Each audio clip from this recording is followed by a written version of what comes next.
This is January 6th, 2005. I'm talking by telephone to Michael Doucet of Beausoleil. Hey, can I tape this part of our Yeah, discussion? of course. Okay. So I've got the tape recorder on now, and unless you explicitly go off the record, can I quote you in the manuscript? Yeah. Okay, thank you. So Ken pointed out to me that I recount his discovery of Kotu. Is that am I pronouncing that correct? Yeah, Koto. Koto. Okay, I count his discovery of that at what he thinks might have been the National Folk Festival in the early '70s, although he was unable to pinpoint that. I believe so. Koto and Beausoleil played at the 1976 Folk Festival at Wolf Trap. Okay. In Washington and Virginia. And just so happened, it's funny, Mark Savoie was there. Mark Savoie played with Beausoleil. And then we go out and just jam. And there was a photographer from Virginia there by the name of Ann Allen. And that's Ann. That's Ann Savoie. Okay. That's where they met right there. I can, And I had heard the festival story, but I didn't know, the context at all. I had heard the meeting at the festival. I think that's the first time. I thought that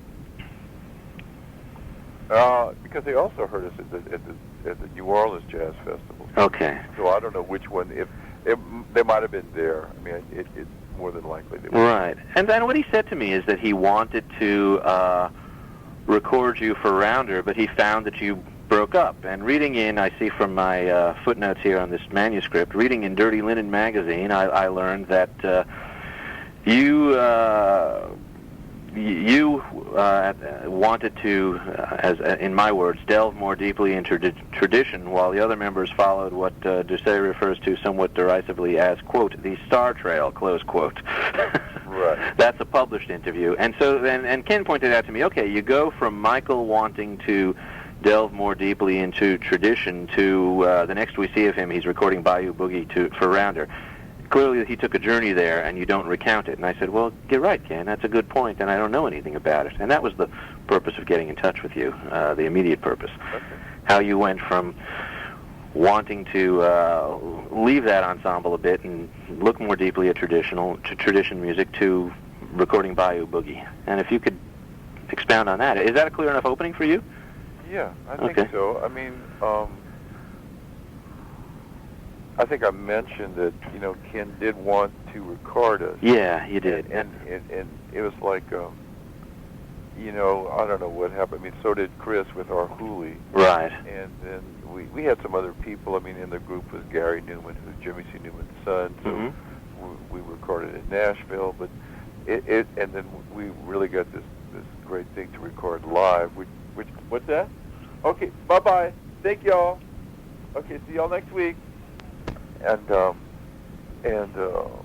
we got to record live in Montreal, and we did, and it was a great recording. And then the producer ran away with the tapes, so that never came out. So so Koto was that kind of thing. But at the same time, Beausoleil, the idea of Beausoleil was born out of Koto, because my idea when I first joined the group was that I wanted to play, Cajun music, because there weren't any young people playing it, and especially in that thing with twin guitars or whatever. And my sort of co-compadre was Bessel Duyo, who still plays with Jimmy C. Newman, and who, we just used to play together anyway. And it was perfect because we had the nucleus with Gary and Bruce McDonald and Dana Bro and the rest. I mean, just to have a nucleus of playing traditional music, and which we did, and which we expounded upon. So, so both the groups were there simultaneously. What happened to Beausoleil is that I was asked to go play in France in '76 as an acoustic group. Right. And that's when we were asked to do we could have, Koto could have gone too, but they wanted an acoustic group and people who spoke French, etc. Okay. And so we went there with Bessel and Gary and Kenneth Richard and Bruce McDonald. And while we're on a boat in a bateau mouche on the Seine River, there was this guy come up and says, "This is good music. You have a record?" I said, "No." Would you like to make a record? I said, yeah. Yeah, right. So we had like 4 days, so we did our first record, which was Beausoleil record. And so what happened after that? So all these concerts, and when we performed outside of Louisiana, mostly. In Louisiana, we'd either do one acoustic group or electric. But it would always start with acoustic. Was it the same guys? Same guys. Okay. Yeah, and maybe we have Kenneth Richard played. Joel Saunier used to sit in with us. Bobby Charles sat in with us. Now, you'd be billed how? Go-to? Or? It was just okay, go-to. Or if in the later things, then it was Beausoleil, because I just came up with the name Beausoleil. I mean, as a group, it's a family name that goes back. I see. But because that was my point, in '76, in April of '76, the French needed a name. Okay. And that's where Beausoleil was born, as far as the name and the ID. Okay. Okay. So what happened, and basically what happened in those years was that I was working a lot in the schools to get this music in the schools, because I had grants before that from the NEA to do a survey of music, French music in Louisiana, to incorporate to document the fiddle styles in different parishes, through the Library of Congress. Mm-hmm. And I was working a lot. Then Dewey Balfe and I were given a grant to bring this music into the schools. So this was going on at the same time. So Koto, I think, was very instrumental in bridging the gap in Louisiana, with bringing the older generation. Even when we talk about older generation, we talk about traditionalists and rock and rollers, because there was a lot of rock and roll, like Fats Domino type music, right, swamp up here, to this sort of '60s rock and roll thing, or swing. We used to play, Bob Wills and all that stuff. Sure. Can I ask you a question here? Yeah. Do you think that others before you had bridged similar gaps, just not with rock and roll, but with their music at the time, like the folks who brought in swing and country western? That is the point. Yeah. There is nothing. There's no difference. Sure. It's okay. Vernacular music, dance music, music of the area, and a reflection of that. Right. Okay. It was just our turn to do that. Yeah. Okay. You're perfectly right. It's nothing unique. Okay. People do that all the time. It's just that we were the group that did it. Right. Okay. Okay. And it was amazing. People would come and we'd play Mardi Gras, the song. I showed the Mardi Gras for like 10 minutes, and people had never heard that. Said, "Where did that come from?" I said, "Well, they sing this in Mamou every year." And it's like, Mamou. I mean, we turned a lot of kids on to what was going on around here, because it was still Cajun music, French culture, tradition, was still an underground thing, believe it or not. Because, I mean, there were most people here, sure, Cajuns, but that doesn't mean they do all these things or they weren't exposed to all these things. Everything, to me, that has blossomed in our culture has blossomed from like a family or a community. Okay. You know what I mean? Yeah, absolutely. It's different. It's part for now having all these festivals and fairs and different styles. Right. I mean, even like we're talking about 30 years ago. Yeah. 30 years ago, you could tell who was playing from the style he had and what area he was from. Okay. And his last name. Uh-huh. I mean, Dirk Powell. Dirk Powell's a great friend of mine, but he's not from here. Right. He's a great musician and he can play. But we didn't have that then. Yeah. What we had was individuals who were born from a certain area who played that particular style. Okay. And so that's and I think that's what sort of Koto and Beausoleil represent. Okay. Okay. And so, but your decision to delve more deeply in tradition, when you then sort of went into Bayou Boogie, that was simply returning to something you'd done earlier, I guess. Yeah. Okay. Back to that. Yeah, because I mean, if you listen to Bayou Boogie, it's not.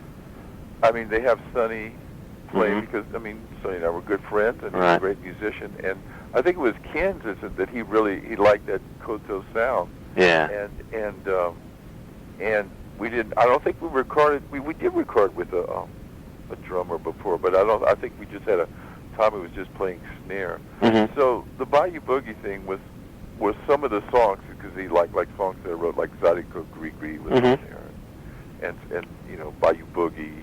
And different songs that kind of would take more of a dance sort of a beat, like a rock beat. Mm-hmm. But it wasn't a big departure. Okay. Because on that record, you have a lot of just acoustic songs too. Yeah. And like I emailed to you, I think I recorded 6 albums that year. Yep. Uh-huh. Or 4 albums. Well, I don't know that I noticed it was that year. That's interesting. Yeah, that was done in '87, I believe. Or it came out in '87 and we recorded in '86. Okay. It was those 2 years were pretty amazing years. I mean, for me, it changed a lot. what was going on. Did the Big Easy change things a lot for you? Was it a real major commercial alteration? I like Jim McBride. We were supposed to be in the movie, and then something happened. I don't know what. The politics of the whole thing, and so we weren't in the movie, but they used our song. They loved the song for the opening sequence, which was not my favorite cut of the song, but that's what they liked, so that was fun. Okay. But I think it brought a lot of people, I mean, it's not a factual thing, and I guess you know the Jim McBride, who was the director. Yeah, I know. That original script was supposed to be set in Chicago. Okay. And he loved the music of Louisiana and New Orleans. That I didn't know. That's why it was brought down. Huh. So I think he really loved the music. Okay. And I think that was one before you had T-Bone Walker, doing all this stuff. That was a director who knew what he wanted. Right. And of course, I mean, I think the movies, in their own ways, do open up people's minds to different kind of music and sounds and places, and that definitely did. I mean, I never even heard the word Big Easy before. Interesting. You know what I mean? What are they talking about? That was the thing that they found, and probably just, it was there. It was just, unknown to me. That's interesting. Ken Irwin has this thesis. I'll run it by you. I don't want to take too much more of your time. If you got he has this thesis that says the movie helped kind of solidify Beausoleil as the band, because you were active at the time, as the band that to this day people are still more likely to think of. People who know very little, have a superficial knowledge, want a Cajun band, they think, I've heard of Beausoleil. Ken thinks that your existence at the time of the movie, your ability to tour at that time and get heard, has stood you in good stead for the following 20 years or whatever it is, 15 years. Well, that's putting a lot on that movie. Yeah. And okay. I don't think so. Okay. If anything, you've been working a lot, haven't you? It has added, yes. What do you say? But it's not the only thing. I mean, we had done a lot. I'd done the soundtrack to Belly's Head the Cajun, which was not as well distributed. Right. But that, I mean, I won the best soundtrack at the Houston Film Festival and some other festivals. That album was nominated for a Grammy along with Howard Shore. Yeah. Who produced it. And Prairie Home Companion. Right. And who knows what we played Carnegie. We had played Carnegie Hall before. Right. I think it opened people's minds to what's going on in Louisiana, and we were part of the list. Right. Okay. Is recording for Rounder a lot different from recording for Chris Strachwitz and Arhoolie, or working with them? And would they record? Man, you got a day? Okay. Yeah. No, I don't. All right.